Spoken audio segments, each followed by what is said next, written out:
Yikes, Vi was not Peanuts Vi. It was rough. But Peanuts Vi was so good. Like, I think everyone wanting to play Vi has to go and study his games. He's so good at this champion. He actually makes her look insanely broken. And, like, when I'm watching him pilot the champion, you know, Vi is not the most complicated mechanically, but just his decision making is a little bit different.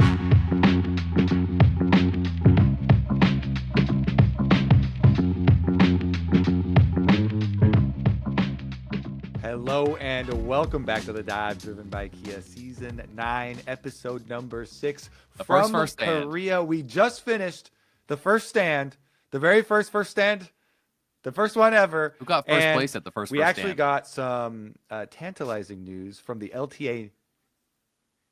Okay. Well, HLE got first place, but I want to talk about us, Isaac. You know, I think we should probably talk more about us. LTA North, they're throwing some teasers out there on the Twitter account talking about big changes for season 2, split 2 of LTA, and I think big changes will be welcome.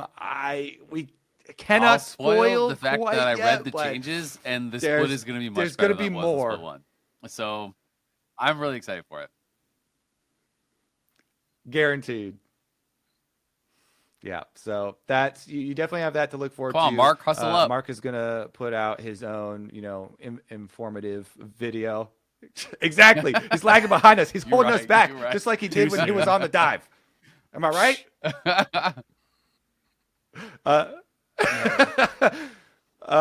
Meteos would never hold us back like that. Meteos is good friends with Wildturtle, as am I. As probably Azael is too. Our homeboy is retiring officially.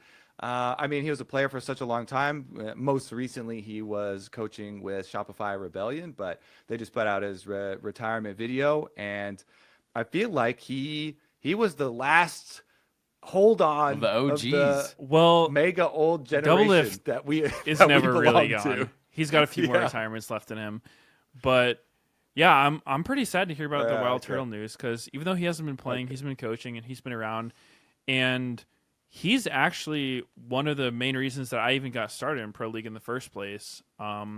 He was the first person that I met, just through solo queue, who got me onto Cloud9 in the first place. He asked me to come sub for them in a online tournament.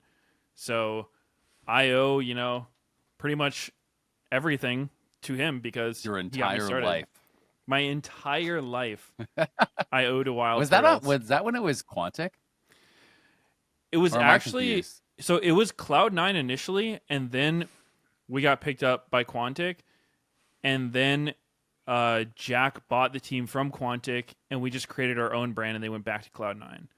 Okay. I didn't know that you were Cloud9 before you were Quantic. I didn't actually. That was before I was on the team. So, okay. Yeah, that was high. That was a team that played in the first LCS qualifiers, and they were super heavy favorites, and then lost. So. Yeah.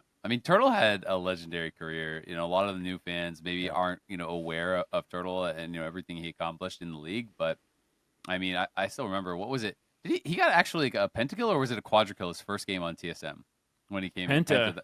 Yeah, because he was on my team. He left us because of that, Penta. Yeah, he was on Cloud9. He was our AD carry before Sneaky. I was casting. But he was a sub for TSM, and they called him up one weekend. And I was like, I hope you do well, but not that well. And then he just gets a penta, and I'm like, all right, bye, dude. Was that the one that Riv cast? Because I have, anytime I think of Turtle, I have the Turtle with the triple, Turtle with the quadra, the Riv call. I can't remember what that was even from though. Oh, okay. It was D-Man. It was me and D-Man. Me and D-Man were casting the qualifiers. It was definitely epic, and D-Man was like, "Chaos, are you watching?" And at that moment, we also knew it was like, bye Turtle. He's going to TSM. It was actually cool. Meteos in his retirement video, he talked about talking to you guys, and all of you guys being like, it's fine. Go join TSM. Like, no, you don't should. join the biggest team in North America. Stay with us. So that was really cool. I feel like I learned a lot from him. as a player. He was always someone that one of the reasons I first reached out to him just from solo queue is because he was so good, and he also just had a really good attitude. He was someone that like I never saw him flame. I never saw him complain about anything. He just focused on the game and seemed to have a lot of fun doing it. So always respect that a lot about him. And yeah, he'll definitely be missing the scene. Yeah, I mean that's one of the things I've always associated the most with him is he just always seemed to be smiling and like really good vibes. And yeah, I mean he won a number of titles with TSM. I don't actually remember how many, to be honest, off the top of my head, but definitely was part of that ultra dominant TSM run that they had for a while, where it was like 10, 12 straight finals in a row that they made. He wasn't there for all of them, but definitely a big part of a lot of their success and a lot of, I think, early LCS fans, memories and kind of like these fond memories that you have associated with these players. So definitely crazy to see the last of the OGs gone, but who knows? I mean, Double's team qualified through the OQs, so we don't know if they're going to play in NACL or not yet, but who knows? Maybe they'll make their way back up, and then we'll have another one back in the league. Yeah. Continue to recycle. Everybody comes back in the end. The thing I remember about Turtle is when I first met him, he was actually still playing mid lane. He came down, he subbed in for some team at I think it was an IPL or something. Came down to San Francisco, and he was playing like Gragas. That was like the old Athene's Rush, like absolutely OP, smurfing AP on people. Gragas that could just one hit you. Yep. And he was one hitting people. He was one tapping people. And he always kind of remained very good as like a flex player, solo queue and stuff. He plays a lot of champions, which coincidentally enough actually syncs up really well with the other big piece of news that was released. What a transition! Wow. This week, which was Fearless so is seamless. Permanent now. Wow, actually crazy. Wildturtle's a flex player. Fearless is permanent. Maybe pick him back up. I heard that would be one of the fastest he's no longer tied to an of organization. But Fearless,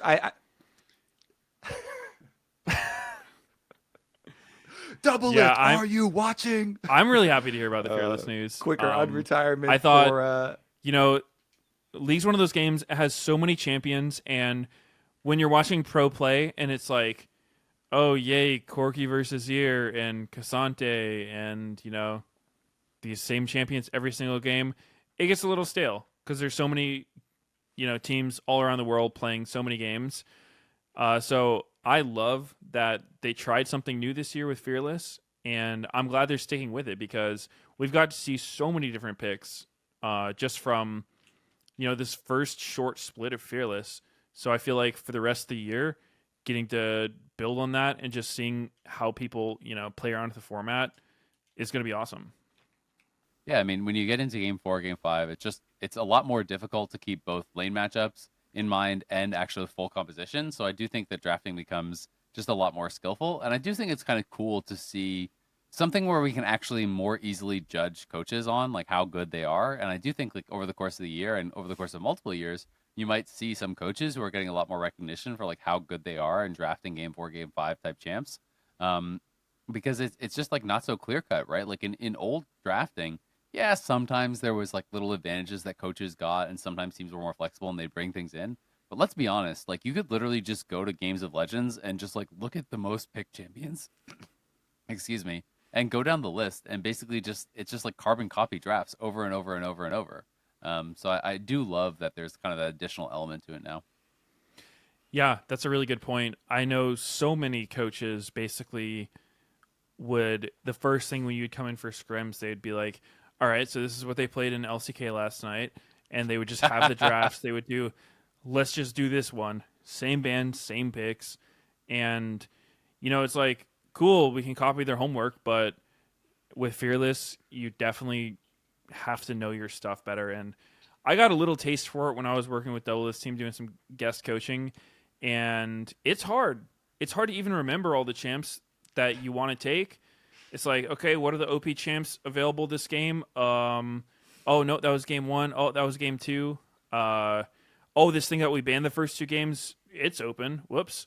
So it's super tough. A lot of credit to the coaches who can do it well. I think it's super challenging. So yeah, I mean, definitely just another skill that you can work on.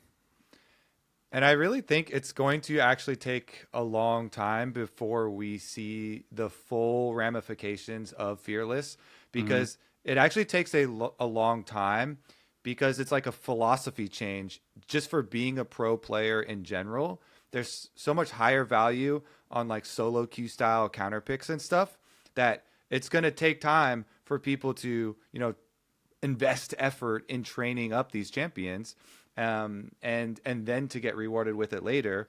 We already saw a little bit like at first stand where, people are definitely correct in saying that HLE is way better than all of their opponents, and so they're having some fun in actually practicing and trying a lot of these very extreme solo QS counter picks. But the philosophy is like real, you actually do want to be able to use like a Nivea top or Kale top, Vladimir into Gragas for a free scaling lane. And if a Zed into Talia, kill angle is a possible weapon for you to use, like that's just so much cooler of a game to watch for fans, and I think is a welcome change for pro play in general.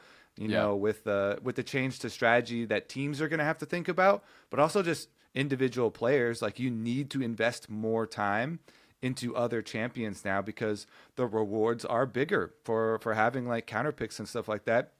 Even if you don't fully know it super well, if you get deep in Fearless so that your lane counter pick is now just crazy value, even if you only invested a little bit of time into it, you could probably get some big rewards. And like Zeus, when HLE were still in LCK Cup, he did the Anivia top. So like, it wasn't just like, versus anybody.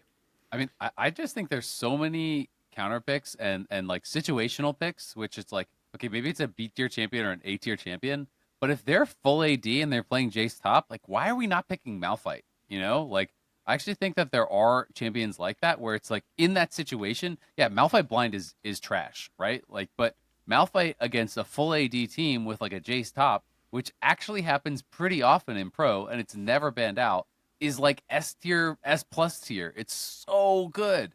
And so I do think, like, when you talk about Anivia, right? Like, Anivia versus like full melee teams and things like that can be so annoying to actually play against if you are really good at it. And I think kind of similar things apply to a lot of the picks that HLE brought out. Yeah, they were styling on people a little bit, and sometimes they were just kind of styling and having some fun even with just regular drafts, right? Because they're like, we're 20 kills up, like, time to see if I can 1v3. But I do think that they were kind of just experimenting with picks on stage. And it's like, when Vlad came out in the first game, because it looked like a really unserious draft when Zeus played it, it was like Vlad, Nidalee, Zed topside, right? And you're like, okay. And people were kind of saying like all three are meme picks. But then they played Vlad mid, and it was like clearly a flex pick, and they played it against TES. So I do think that it's like a serious pick, and it fits in that situation. And as much as the like triple AD carry, whatever, like I was really happy that TL beat them with this draft, but like the triple AD carry, Zyra thing, okay, they weren't really taking it serious. I want to pretend that they were, but like we still beat them and it felt good. But I don't think that means that like everything that they drafted there was troll. So many people in my mentions are like, oh, any draft with Quinn is troll. And I'm like, Cleanse Quinn is actually really good in the Renekton. Like, that's considered a solo queue real counter pick that is very, very difficult to play into. Even the like Kale game, Kale and Cassante. Again, I'm not saying that draft was the best composition to play, but like Kale, especially with first strike into Cassante, was just free scaling to infinity, and this guy had like a 4,000 gold lead over the Cassante. So I do think even if their full drafts weren't always the things that like were the most try hard, some of the elements of the drafts I think are things that they're experimenting with and potentially could bring out in other series that like are really competitive series. And I do just love that it's, like you're saying, Kobe, making people think about it more and kind of like explore picks that I think are otherwise just getting ignored. It's definitely going to force people to be more creative. I feel like I've heard some expression, about like constraints inspire creativity because, maybe you're forced into some pick one game because you feel like you have nothing left. And then it turns out it's actually really good. You would never have tried this otherwise, but then you get a taste for it, and you're like, wait, I should actually be playing this more. Tastes good. So, yeah, and more importantly, we got to see how bullshit Zed is, because even a pro player with flash up gets solo killed by Zed at 6. So that was awesome. That was made me feel better about myself, because I can't stand laning against Zed. It is so unfair. So, I'm glad even in international tournaments they can't either. Yeah, nice little melee champion that is just poking you from 2 screens away with shadow Qs. Yeah, and then he ults you and you're dead. Yeah, I like Very fun. I like how he embraced the buffs also. He went Conqueror with the CDR build, stacking up quick. He went for the level 2 skill check as well, and trying to use the ignite so aggressively. So yeah, I'm gonna enjoy the ride, because it's something new and something fresh, and I think pro play really did need that. So as much as there are going to be some people that don't like the change, I think you should embrace it.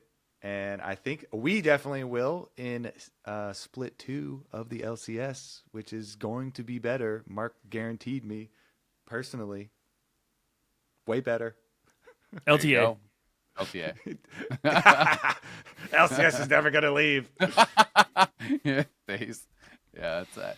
I mean, anytime I say LCS, I'm like, now LTA, formally, of course. Yeah. I said what I said. Is that what you said? Okay, fair enough. LTA North going to be back, obviously, with Fearless. Going to be exciting. We are going to talk about First Stand, but before we do that, we are going to head to a quick break, and then we'll be right back. Welcome back to the Dive, driven by Kia. It is time to talk about the first stand. We are coming hot off the finals, but let's throw our minds back to a happier time for the LTA when TL kicked it off, took down KC. That was actually, it was a really fun start to the tourney, because it was like such good matchups. We had TS versus HLE. We had NA versus EU battle, KC versus TL. And we got to come out, we got to take down KC and continue the run that NA has been on of beating EU. I don't know if this stat is actually confirmed or not, but someone told me that it's been over 900 days now since EU has beaten the number 1 seed from NA, which I'm like, I'll take those. That's I don't need to sick. fact check it. It sounds good to me. Yeah, that's just approved. Ship it. Yeah, that was an awesome start to the tournament. I mean, I don't know what happened. I'm going to be honest, because the games were really late for me. They're starting at 1 a.m. West Coast time, so I wasn't able to catch every game, but I tried to stay up for, the bangers, like the finals, the TL games, and I was feeling so good after day 1. I'm like, only one team's going home. TL beat KC, like, bye-bye Europe. I thought we were for sure going all the way, and then something happened, and I woke up one day and TL was gone, and I don't know what happened. Yeah. Well, a couple of things happened. The Oysters happened, which was a positive story, and then TES also happened, which was a negative story. And the TLDR is we ended up in a position where we were relying on TES to be our heroes, our champions, to fight for us, and they choked. Yeah, I mean, we got cooked by the tiebreaker rules as well. It was 3-way tie at 1 and 3 for us, KC and TES, but the tiebreaker rules, we lost out with those, so we were the team that went home, which obviously sucks. But at the same time, it's like the fate was in our hands, and it is just a disappointing result, right? I mean, it's super disappointing because it started off really well. We took down KC, and I mean, the CFO one is kind of like the one, at least at the start of the tournament, where you're kind of expecting, okay, this is the one you kind of really need to win, right? Because everyone's thinking, okay, TES and HLE are just going to kind of beat everyone. But CFO played really, really well. In general, they 2-0'd TES, they 2-0'd KC, and they 2-0'd us. So, like, respect. CFO played really, really well. My biggest frustration, honestly, I think, with how TL played here was it just felt like, there were some kind of like uncharacteristic mistakes and stuff, which is always going to be coped, so whatever. They just played how they played. But I hated our drafts. I really hated our drafts. And I know that, like, complaining about drafting is kind of like, it's just excuses, whatever. But man, it was really frustrating for me to feel like there were such clear holes in like what we can play, and we're just kind of trying to force it anyway. Like every time we would come out with like Ambessa top and and Gwen top and like these types of carry style picks, it just did not work at all. Jax as well. Jax was probably even the biggest culprit, and it was just like Impact is a fantastic tank player, and he does have some carries that he's very good at. The Rumble he's good at. I think his GP is really good. He was always a good Renekton. But some of these kind of like side laney type of champions, whatever you want to, kind of classify them as, we just got nothing on them ever. And it was just so frustrating to me to see these drafts where I feel like we're not playing to our strengths and we're trying to conform to what the meta is. And, I would see the draft and I'd see a Jax get locked in or a Bessa get locked in. And I just felt like, all right, well, I guess we lost. And it kind of like gave me a similar feeling with Vi, like when we went towards Vi and stuff, it was kind of rough as well. TL had so much success with kind of just like these beefy comps with, like tank junglers or bruiser tops, whatever you want to call them, triple tank, whatever. Mostly what they played last year when they were at their best was Cassante was like triple the second most played, which was like Rumble, which I do think Impact's really good at. But it would always be like, Sejuani, Maokai in the jungle, some sort of engaged support, and then these two kind of hyper carries, and they create a lot of space. But I feel like, I don't know if it's just like a playstyle thing or a comfort thing or whatever, or a laning thing, but Impact had, I think, easily the worst event of his career. Like he really, really struggled. He was the 6th best top laner at the tournament with 5 teams. Like both the CFO top laners outperformed him. Like statistically, when you look, it's like we were averaging something like 200 gold down, like TL as a whole, at 15, and Impact was like 500, negative 500. So it was like really, really rough. He was getting slapped around in lanes. He wasn't having impact. Even when, he got the Jax and the Gwen, he kind of like got 2 random free kills. Then he gets solo killed by the GP in the 1v1 against CFO, and he like misplayed every aspect of it. So to me, that was like really frustrating and really tough because it's not like I'm watching this guy and being like, oh, Impact's a bum, like he can't do anything. No, you're so good at this like style. It's just not this one style. So I understand that he must be doing well in scrims on it. Otherwise, we wouldn't be bringing it to stage, right? Like they're not stupid. But at what point do you start disregarding the scrims and just paying attention to like what's happened on stage? If it keeps not working, right? Like if every time we bring it out, it doesn't work, why do we keep going to it? And so for me, that was the biggest frustration watching. And it's totally not to say that it was just Impact because like everyone was making mistakes, right? It wasn't just like it was his fault, but the drafting stuff was tough. APA had some really bad games, had some good ones, but had some really bad ones. I think had some really good ones against CFO. Or sorry, not against CFO, against KC. Like this Nocturne game, he's turbo gapped Yike in that series.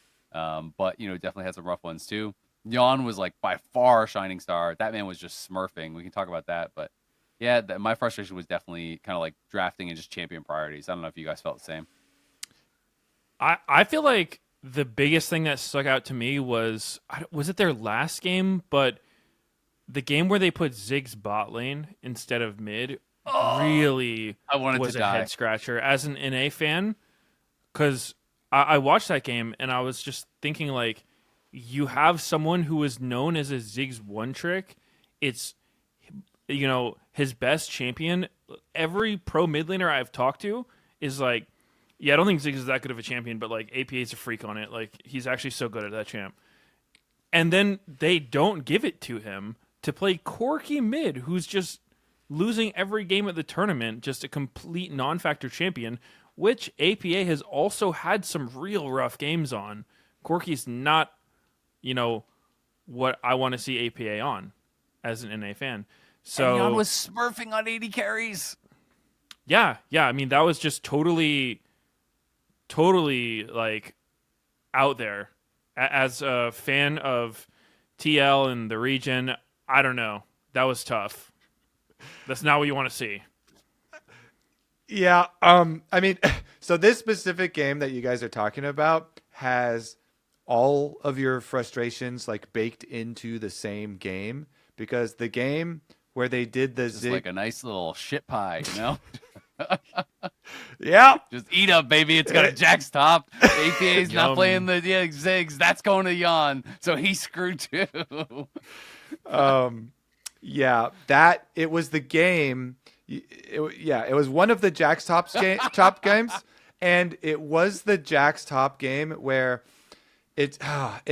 Okay, we're gonna sound so negative right now, but after I talk about this game, I'm gonna go back to the KC series and talk about the things that we did well at the beginning We of the can talk tournament. about Jan. We can talk about Yeah, Jan. We yeah, can sing his praises. We'll do that after like this game, because this game, when the camera showed, so Impact was already losing lane to Driver, by the way. Driver is the CFO top laner who played a whole bunch of Gragas and Scion a lot, and counterpicked him with the Gangplank, which is the classic very good answer. But Impact ended up like 2,000 gold behind, and then we get this shot on the top lane where he's under tower and he sticks around with very low HP. He tries to counter strike the Gangplank Q, but does it too slow, so he takes the damage. And then when it goes out, he like counter strikes back, and then the next Q that comes through, he flashes after the Q already has been shot, and so then he dies and loses his flash also. And so it really was like heartbreaking. It was really heartbreaking to watch, because everyone really started to pile on once our tournament started out high, and so then when it started going down, it just, everything is just like piling on, right? And then it's like, that Jax play was crazy. Like, it was even worse than you're saying, because he went back with 2 kills that he got donated to in this matchup that he counterpicked. And then he tried to play the barrel minigame where he tried to like auto W the barrels multiple times and like lost that multiple times, got chunked down, but he had TP, so it's fine. You just base and come back with TP. But then he failed the E on the Q, so he takes the damage. But then even there, it's still fine. You just back off from the minion wave and you accept the L and you TP back. But no, he tries to clear out the wave after having failed the counter strike, and then he just gets ulted, of course, because you're 5% health walking in melee range of the GP, and he just gets cute and you use this flash too. It's like, ah! Unlucky. That one was crazy. I'm not gonna lie. That was some criminal behavior. The Ambessa game that was the second game in the KC series also was very rough for him as well, playing that one versus Kana. But in the 2 games versus KC where he picked Ornn and Cassante, he was great. It was great. It was really great for Team Liquid. Also, like you were saying, Umpty's Nocturne in that series was good. Also, his Maokai. When they first picked him in the first game, the Maokai, I was like, oh man, TL's got a great handle on the meta, because KC first picked Vi, and I was like, you can't do that versus Team Liquid. They'll throw three tanks in front of it and do counter dive. Like, you're hard committing to full dive comp versus TL. I was like, this is a perfect scenario. And then they did, and they executed on it. And so, the tournament started out with, really high hopes. And yes, like, Jan is by far our best player. Jan Lucian. Jan throughout the tournament was, definitely our best player. He even got to renew, I guess, his Lucian license, because he definitely had it last year at MSI. Absolutely insane stuff from him. And then he got to renew it this year again as well, which I was like happy for, because sometimes people like won't believe us when we're talking about it. We're like, yes, he is that good. So yeah, there were. That was such a throwback game. Lucian Nami versus Zeri Yumi. That was actually just straight out of a time machine from last year. So that's cool. That's Fearless. That only happens in Fearless. Yeah, Jan was just such a pleasure to watch the whole tournament. I think he played really, really well across the event. And obviously there's like the Jackie Love Jan, talk that was going on. Even though they lost that series, I still thought Jan played really well. And throughout the event, like even the Ziggs game, I thought he played well. But it still just like didn't make sense to me, because we have the Ziggs guy and then this other guy who's like been smurfing on 80 carries. But Liquid definitely had their positives. I do think APA had some really good Taliyah games, especially his Taliyah game. The one against KC was really strong. It was cool to see. I felt like even though HLE was obviously experimenting with picks, I still think that Liquid played some of their best league against them.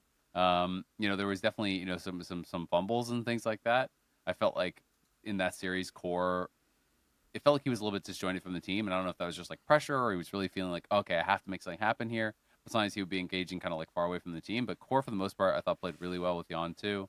And everyone kind of like had their good moments.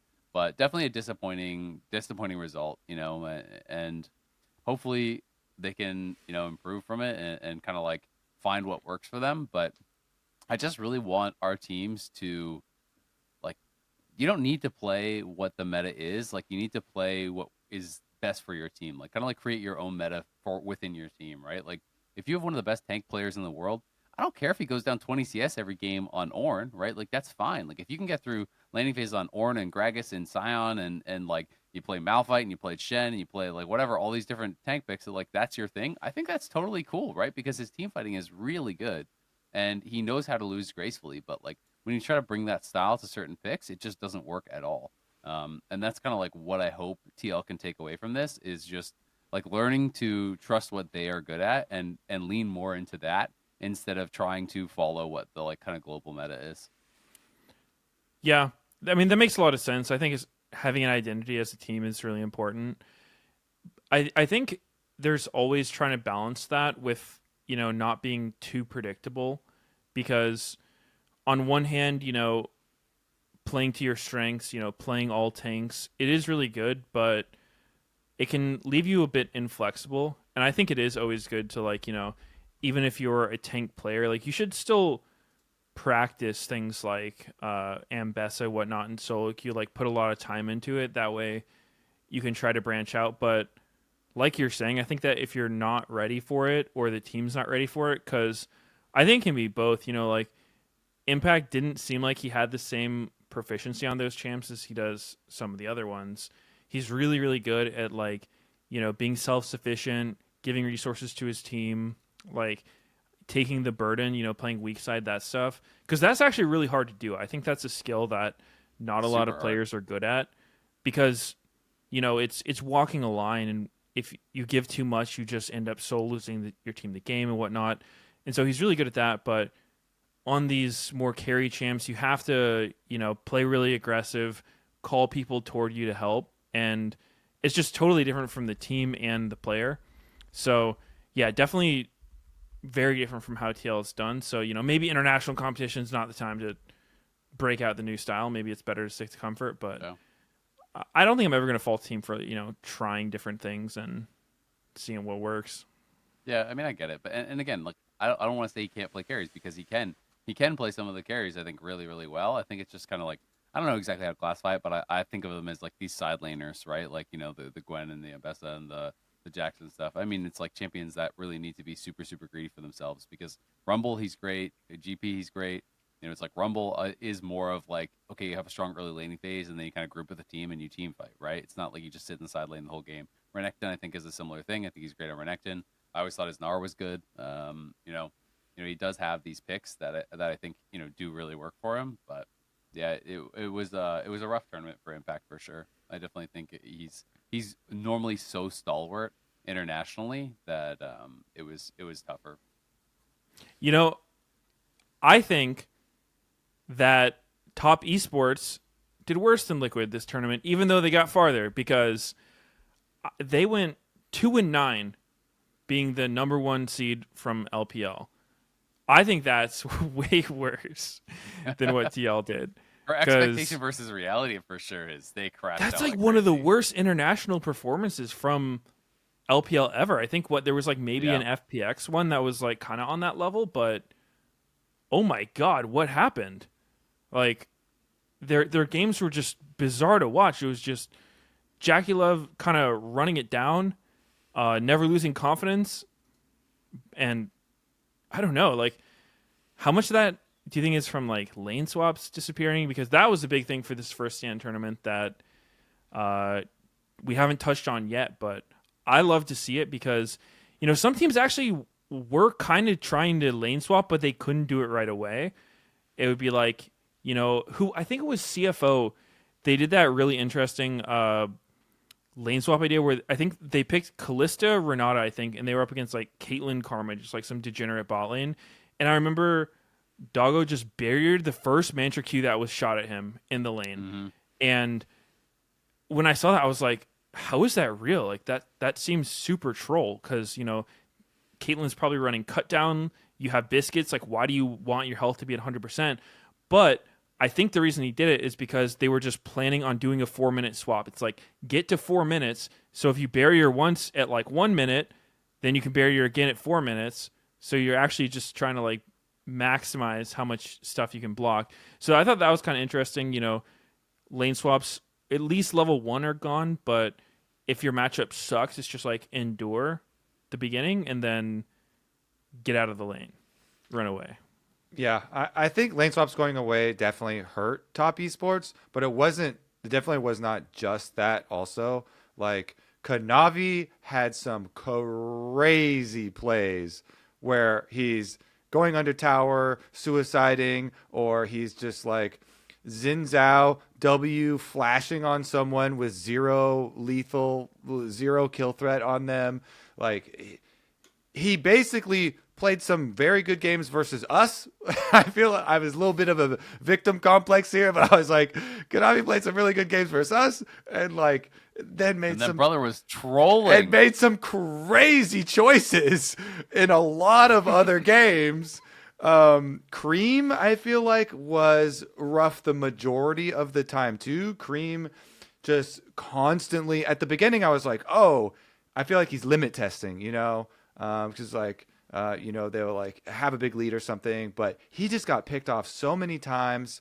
His mid game was really, really rough as far as his positioning and playing with the rest of the team, and so it felt like there was like some crumbling at the beginning, and it just all came crashing down. And for top esports in multiple ways, like individual play as well. So. I think it was overconfidence because did you guys see that one interview? I didn't see the whole thing, but I read the title like most Redditors do. And it was Cream saying something to the extent of like, I'm going to teach something to these other mid laners at the event. It was basically him kind of saying like, yeah, like I'm the best and I'm going to teach everyone how to play. And I don't think he taught anyone anything like except how to win against them because... Yeah, that was crazy. They just got wrecked. Yeah, it's definitely, it's also just like super sad for top fans because like Ox and Emily are both super big top fans, and they seem to always be this team that is the like choker team from the LPL. Like they've had a number of times they got knocked out in group stage at Worlds. They've had these kind of crash outs, and this year, like I actually thought they looked so good. I watched a bunch of their LPL games. And it was weird to come in and be like, okay, they fixed so many of their problems. Jackie Love's not really having any of these silly deaths anymore at all in the LPL. He's super consistent now. He's like this crazy carry. And a lot of these picks that they're using, they like, the lane swap stuff maybe hurt them a bit, but like they were really good at playing these prio lanes too. They used MF and Ashe really, really well, and they would like dominate the bot 2v2, and then they control mid, and they used this to have these really good objective setups. And instead of just like, they're just all getting picked off left, right, and center.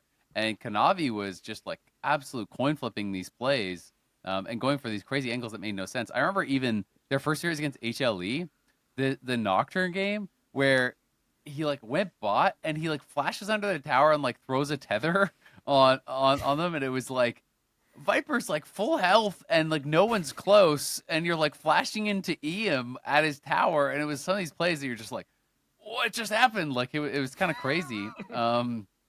And so, yeah, it's just like, I don't think it was just like, it's the meta, or it's this, or it's that.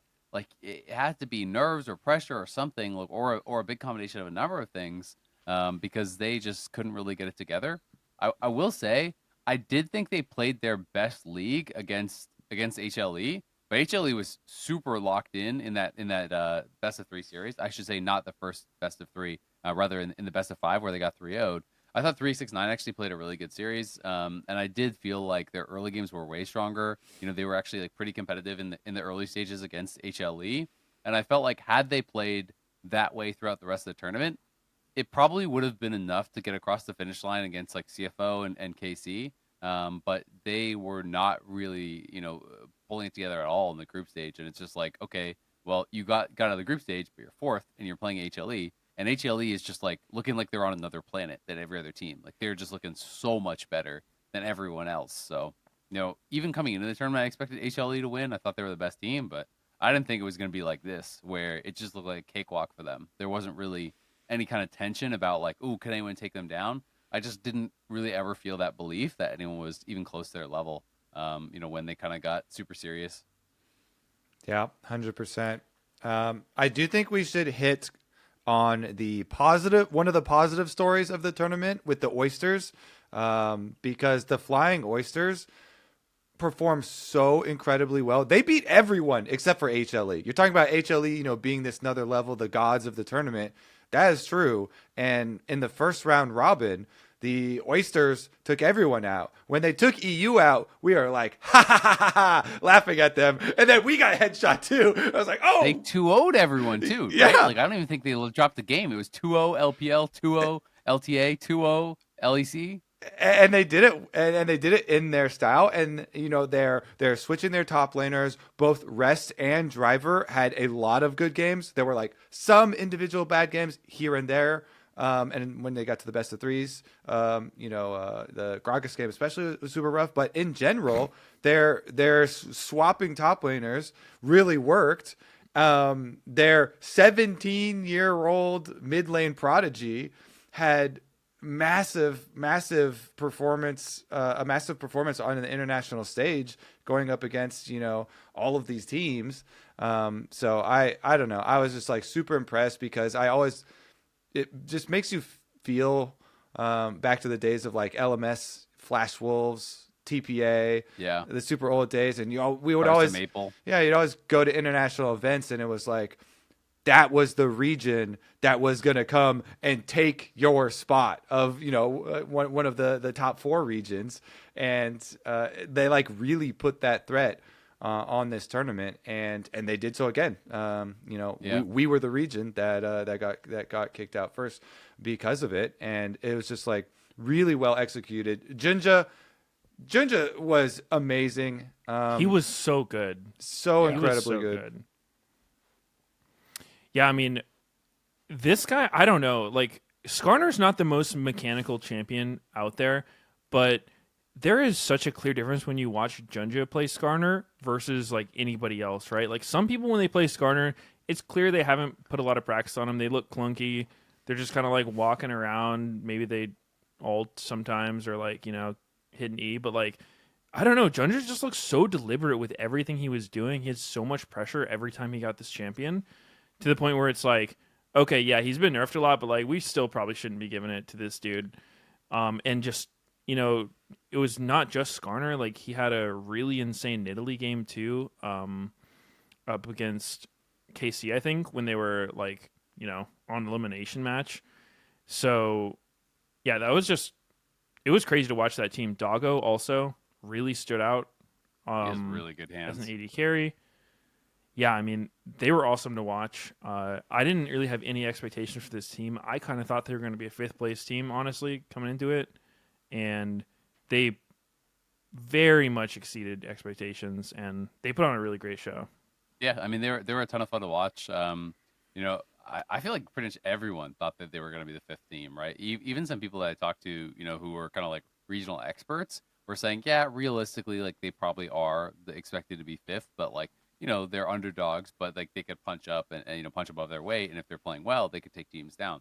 And they were able to absolutely do that. I think they outperformed everyone's expectations, and they were really close to making it to the finals, right? Like, they had a really rough start in their best of 5 against KC. The first 2 games were terrible from them, and I feel like it was one of those things where they got on a big stage and they got super nervous all of a sudden. I mean, game 2 was 24 kills to 1. Like, it was just a giga stomp. And game 1 was honestly like not that much better. It was like 13-3. Like, they never got anything going. Like, they never got any objectives, never even attempted to fight a dragon. They just like gave over soul for free. It was like really weird to watch them after being like, wow, this team is actually really good. Watching them in group stage. The first 2 games were terrible from them in the best of 5. Then they kind of got their feet under them and they started playing like more what we saw in the group stage. They played a really, really good game 3. That was the Junja Nidalee game that you were talking about, where he was playing a really, really good game.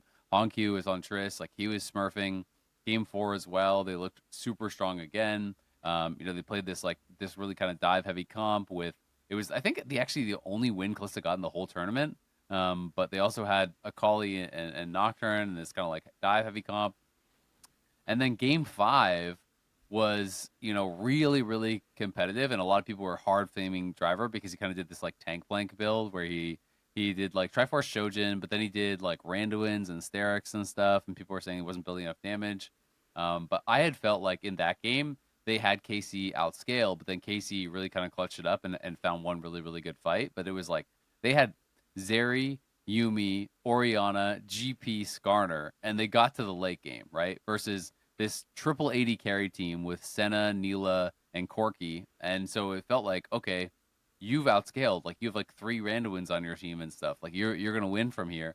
And KC super clutched up and was able to kind of like come up massive in a big moment for them, and earn themselves the finals. But yeah, CFO I think played a really good tournament, and they were super super close. They were literally one good fight away from making it to the finals. Which I know LCP is a new region, but like PCS, all these regions, as far as I know, never once made an international final. So like that would have been a first for that region in the previous iterations ever. So they were so close to making history. It's like you were literally one fight away in a game 5 from doing that. So definitely deserves so much credit for it. Yeah, you would have to count like original TPA, go all the way back to then. Yeah. To like follow that lineage to get to another finals. Yeah, it was very impressive stuff. And again, 17-year-old like prodigy mid laner, so they've got some time in front of them to build on too and like create their own legacy, which is really cool. Glad you guys mentioned Doggo too, because when we were talking about Jinja, like Jinja didn't just like individually fight people and look impressive. I thought his like game plan was really good. He would often go down to Doggo and get Doggo first blood. They had like Doggo first bloods in like 70% of their games or something. I forget what it was. So it was like really good, like concerted team effort. And the Oysters were very impressive. That series that you're talking about with KC, the Oysters KC series, was my favorite series of the entire tournament. I think that was the best series of the entire. It was tournament. so hyped. That game 5, that is what you want out of a game 5. So many times we see it get there and then it's just a stomp. But this one was like you didn't know who was going to win till literally the very end. And I think story-wise, it would have been really cool for CFO to win, but they did pick Yumi, so the world was against him. I was against deserved. them. Deserved. I can't. Nobody can root for Yumi, so unfortunately, fate was against them in that one. Yeah. And they couldn't get it done. Definitely talk about KC. KC obviously had a really rough start to the tournament. I mean, they lost their first 2 series, and they were able to, I think, really improve from there. They obviously went 1-3. They got through on tiebreakers, but they were able to take a game off of HLE. They beat TES, so the turnaround was pretty big. And then because of how everything worked out, it's like the expectation coming into this tourney was basically like, all right, TES, HLE, they're the Titans, and unless there's like some crazy thing that happens, it's going to be number 1, number 2 seed, and you're kind of just competing to get into that best of 5, where you're probably going to get knocked out, right? But because TES crashed out, KC was afforded this opportunity, and so were CFO and so were TL. They were afforded this opportunity to actually, go further, right? Because it ended up being HLE versus TES. So KC definitely made the most of that opportunity. Got back to the first international final for EU since 2019. So obviously very exciting for KC, and they have some, really kind of young, promising players themselves. Obviously Vladdy and Kalist. I think Kana was the real star on this team in this tournament, though when I watched them in the playoffs, I was like, okay, Vladdy, it's about Vladdy.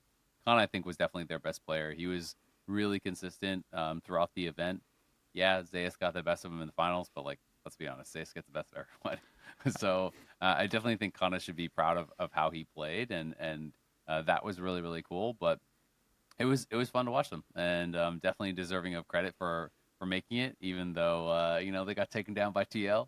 They still definitely showed out and really improved. And so I'm pretty excited to see if we see them in MSI and stuff to get another crack at them. And this, they. Oh, go ahead. Okay, I'll go ahead. That remote setup, baby. Yep, exactly. Well, I was just gonna say I thought it was really impressive they were able to bounce back after the TL series, because it wasn't like they just lost. It was rough, especially Yike. He had some of the roughest jungle games anyone's ever seen in that first series. I think. probably all kind of horizons. He just was like running it down, and to be able to bounce back, I was super impressed with. Also showing like a bunch of different styles. He was on the bruisers, some carries.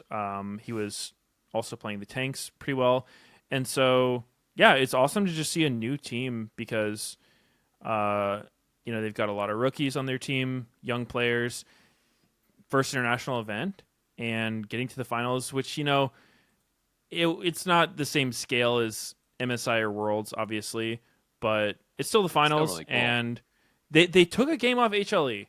That is super, super impressive, right? It's like, and that game one in the finals, like after watching that, I was thinking, wow, could they actually win? Because it didn't even feel like HLE played super horrible. It wasn't their best game ever. I thought the Kaisa build was slightly suspicious, but it felt like KC was actually just making a lot of really good decisions that was letting them, get those opportunities to capitalize on. So I thought it was really cool. Yeah. I did think, you go ahead, Kobe. Yeah, I mean, I just going back to the Oysters KC series that we were talking about, like, and the Kana hype. I voted for him for player of the series because he absolutely made like 4 game winning plays in His Jax game, especially. That's the 5th game. In this like semifinals, in game 5 when all the pressure is on, and they're facing a reverse sweep, by the way. So the pressure in those moments actually feels like it's more on KC because they won their games at the beginning, and it was like, oh, CFO were running very different style comps and everything, and it had to heat it up with the possibility of a reverse sweep, and they're facing a Zeri that got a lot of money early on, and you're like, oh my goodness, it's happening. Like the Oysters are actually going to reverse sweep them, but Kana makes this crazy flank in behind the jungle, immediately eliminates Honkyu, takes out the Orianna. Like he made so many of these engages in a bunch of the team fights, and that was even one of the games where he like didn't win lane. A lot of the games at the tournament he did, and had played Jace a bunch, played Nara a bunch, but yeah, he was exceptional for them in this tournament. And KC overall, whenever a team shows resilience like that, where they do start out pretty bad, like they were playing very bad, and they were hearing about it too, getting a lot of criticism because of it, and especially like as you guys highlighted, but to be able to bounce back from that and still have really good vibes. Like I ran into them today before the finals, when they're coming in, they all had really good attitudes. They seem like very confident in everything, and Callista's giving interviews very confident. So it seems like they have a very good like atmosphere within the team, and are able to withstand and kind of ride the wave of like public backlash and stuff that goes along with having such a big fan base. It's really interesting because like I was thinking the same thing about how like it was really impressive that they were able to kind of not just collapse once they were on the verge of being reverse swept. And it is obviously really impressive that they were able to kind of do that, especially as a lot of players who are like, it's their first international and all this sort of stuff. But someone was telling me that statistically, it's like a huge percentage of games when a team starts 2-0 and then loses the next 2 games, they almost always win the series. It's like crazy high percentage, which I find that really weird because I would think that it would be going so heavily in the momentum of the team that won the like game 3 and 4.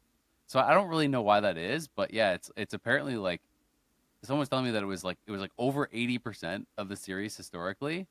It's like if it's like 2-0, then the next 2 games, the team that won the first 2 basically always wins. And so I don't really know why that is. I don't know if it's just like so much like energy and like focus and all this stuff comes in, and you're like so stressed out that you're losing, and now like the emotions are super high, and I don't know if it's just like a mental exhaustion thing or like what causes that. But I thought that was really interesting. Assuming these stats were accurate. But I thought that was really interesting. Yeah, they're completely made up. And I was kind of curious what you guys thought about that, because that kind of blew my mind a little bit. That like I would have thought it would be like you win game 3, game 4, you have momentum. That's what everyone talks about. Momentum. Of course you're going to win. But apparently they almost always lose. Yeah, I'm definitely surprised by that, but at the same time, before you mentioned it, I was kind of thinking in my head, like, I have seen that quite a bit where, a team's about to get reverse swept, but then they manage to stop it at the last moment. And I don't know, maybe it's some psychological thing. Maybe the team who's reverse sweeping gets a little bit too excited and they're not fully focused for game 5. Meanwhile, the other team is able to be like, you just won 2 games and you lost 2 games. And you're just like, look, guys, like, what are we doing? Like, just focus, forget the games. Like, we got one more game to play. Maybe it's easier to get like rebalanced after that versus trying to balance the like excitement of like, oh my God, we're going to reverse sweep them. It feels like you already won by the time you get to that game 5. Yeah. So I don't know. That is really interesting. I wouldn't have expected to be so one-sided like that, but who knows? Yeah, I'm gonna have to investigate further. Yeah, I got no magic for you. That is it sounds like a crazy statistic though. More than 80% of the time. This is what I was told. I thought it was really interesting.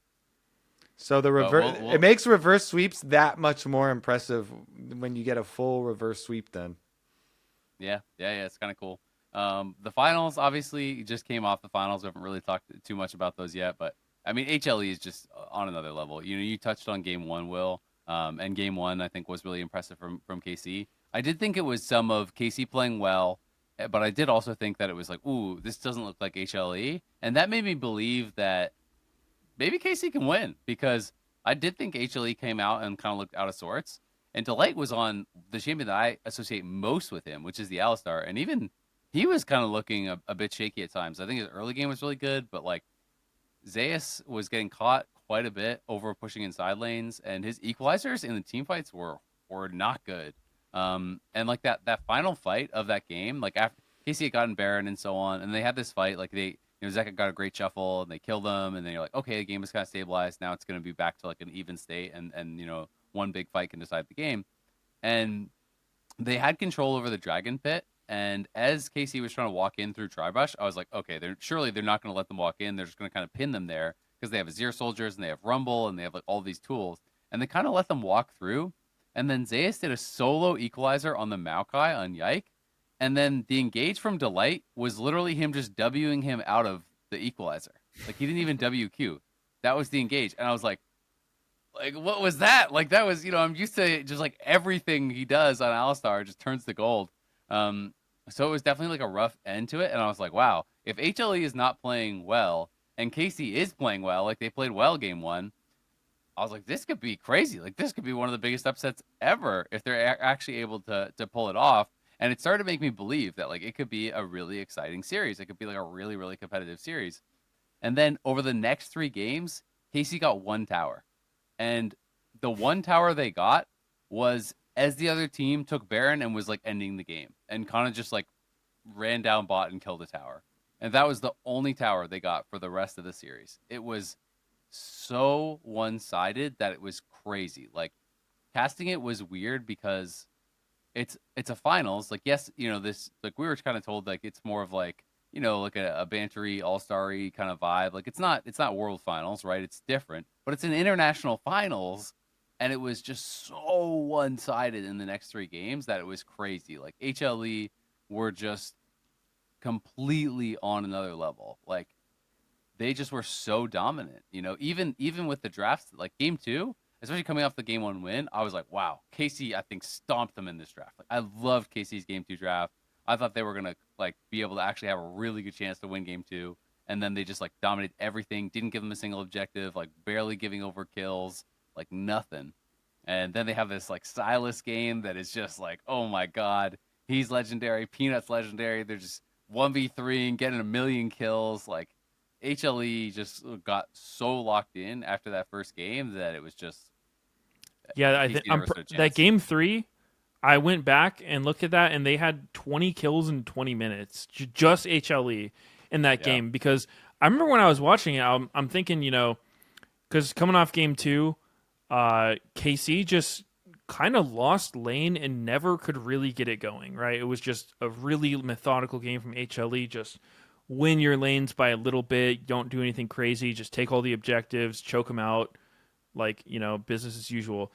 So then coming into game 3, Casey picked this just giga scaling comp. Like, I don't know if you could have picked more scaling champs if you tried. It was like Gangplank, Sedge, Victor, Jin, and Rel. some support. Rel, yeah. And I'm thinking, okay, maybe their takeaway from last game is we got outscaled. Sure. Go for the scaling approach. Probably not going to work. Usually never does. But let's try it. And no, like they took the scaling champions and fought literally everything. Like, oh, the other team's on Grubs 4v4. Looks good. Let's go. Oh, we're dead. Oh, they're taking my red. I'm going to go run into them. Oh, there I go. And so it was just, it kind of felt like KC kind of got lost in the sauce a little bit. And obviously, a really high stakes match happens for sure, but would have been Especially cooler the if start it was to a little game closer. 4. The start to game 4 was like so deflating. Oh, where they God, do this, that invade, and then Khalees is just like, what if I just face check the red buff by myself while my team does Raptors?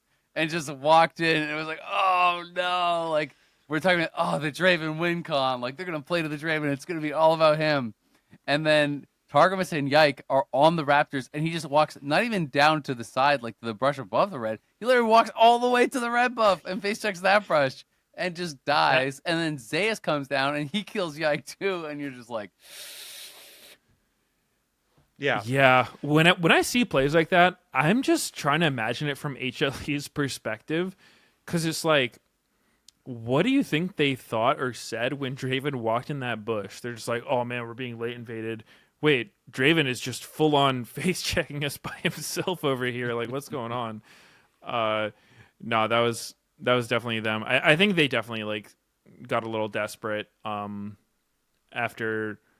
I think when you lose a game like game 2, where it just feels like there was nothing you could have done the entire game, it does lead to those desperate situations, because it's just like, guys, like, what was that? Like, we can't just do that again.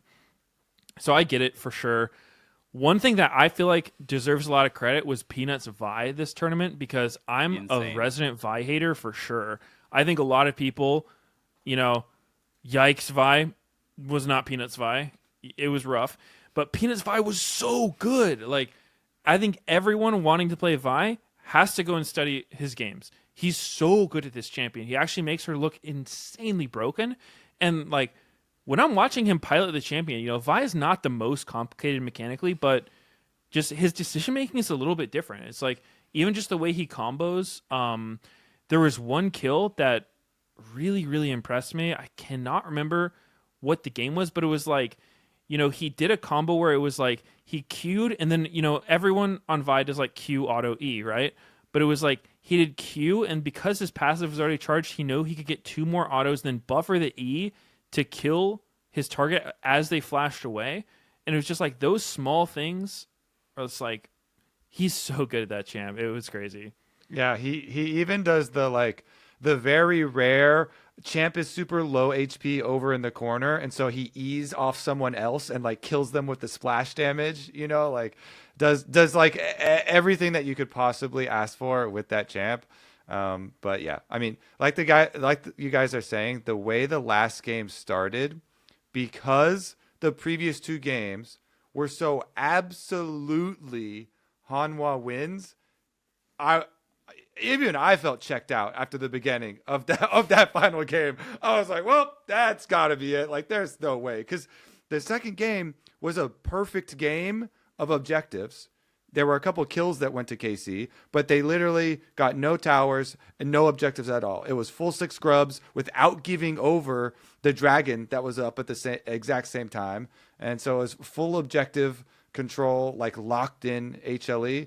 And then, game number 3 was the like duo Q boosting combo of Peanut and Zeka. Like, that's actually, that graphic was crazy, by the way. But is that not actually what it looks like when you like see some duo Q boosters in solo queue? Like, that's what it looks like. It's 2 legendary guys that are just like insane gold graphs. They did that to TES as well. I mean, the Vi game against TES was even crazier. Like, this one was crazy, but the Vi game against TES, I don't know if you saw that one, Medios. He went 16-1-6, and he Oh did yeah, he did I over didn't a see the game, but thousand I saw the DPM, score. over 1,000 DPM as a jungler. I don't know if I've ever seen That's that crazy. before. Like, I'm sure there's been games like where some Kindred just like goes off or whatever, but like 1,000 DPM for a jungler. And like as a mid jungle duo in that game against TES, they were combined 33 and 30. Like that is That's just pretty good. That is insane. Like, and just their mid jungle duo was just criminal. It was Like, Kobe and Shaq. The things they were doing, it's Kobe and Shaq versus preschoolers, just dunking on everyone. It was crazy, man. Like Peanut and Zeko were just on something, man. They were definitely unstoppable against everyone. And it's like, yeah, I mean, HLE just looked completely uncontested. And I think the thing that I think a lot of people are coming away from this tournament with is like, oh well, LPL is trash then and can't get beat. I think it's less that and more TES had a really bad tournament, because I know I saw so much talk about, well, if HLE did this to the #1 LPL seed and all these teams pushed HLE to 5 games, like DK and Gen G and T1 were all able to get them 5 games. Does that mean that there's like 4 teams or more in the LCK that are all just miles better than the very best team in the LPL? And I don't think it's going to go down like that at MSI and Worlds, personally. I could be wrong, but I don't think it's going to be anywhere near this one-sided. I do think that the LPL teams are still really good. Yeah, the LCK has been definitely getting the best of it, but we've still been having these really exciting competitive series. And I think this is more top flopping than an indication that the LPL just sucks now and can't compete. 100%. 100%. Oh yeah. I mean, Jinx from across the world. Mind meld. Yeah, I mean, the LPL is definitely a strong region. We've seen it so many times, and sometimes teams just have bad tournaments. No one knows what happened. Maybe they just mental boom. Maybe they had some argument that they just couldn't settle, and everyone was just distraught the entire time. Maybe I don't know. Literally infinite number of things can go wrong with the team and just make them implode. And it sucks that it happened for the tournament, but to try to use that as the strength of an entire region is a little bit of a stretch. Yeah, absolutely. But it's been a fun tournament. I still enjoyed it, even though it was mostly HLE, just kind of styling on everyone. I've got a pitch though for what I would rather the event be next year. So I think I already told this to Kobe, but I'll give this to you as well, Medios, and maybe I didn't tell you, Kobe, so you can tell me if I did or not. I can't remember. But I think it's like, to me, I'm much more of a fan of having the multiple seeds from a region, right? Because I do think that makes for kind of like more unpredictable, more competitive. So if you did do like a 10-team tournament, you could do 10-team tournament. Like each region has 2 seeds, and then you could do just like straight up from the get-go, skip group stage and just do like a seeded regional based like rivalry bracket, basically. Like, right, you do double best of 5 double limb. And if you want it to be seeded like 1 to 10, whatever, you could do that. If they want it to feel a little bit different, then you could just start like NA versus EU, LCK versus LPL, like do that kind of a seeding, but have it be double limb, best of 5, just straight up bracket the whole way through.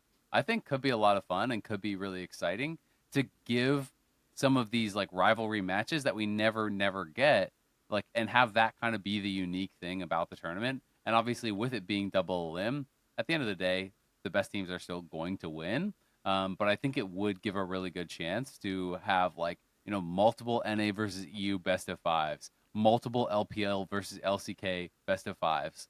And first stand is not Worlds, right? Like it doesn't have to be, the same way that we do those. So I think it personally like would be okay to seed in like, NA versus EU and stuff as the first round and LCK versus LPL as the first round, because realistically, it's like it's not supposed to be as prestigious or kind of like crazy of an event. I think as MSI and Worlds, I feel like you're kind of building into the year with that. So to me, having that kind of like regional rivalry feel, but still having a format that is like competitive and fair with it being double and best of 5, I think could be really, really cool. Sounds good to me. I mean, every part of that sound good? You know, double limb, best of fives, regional rivalry. Like, sure, let's get Mark on it.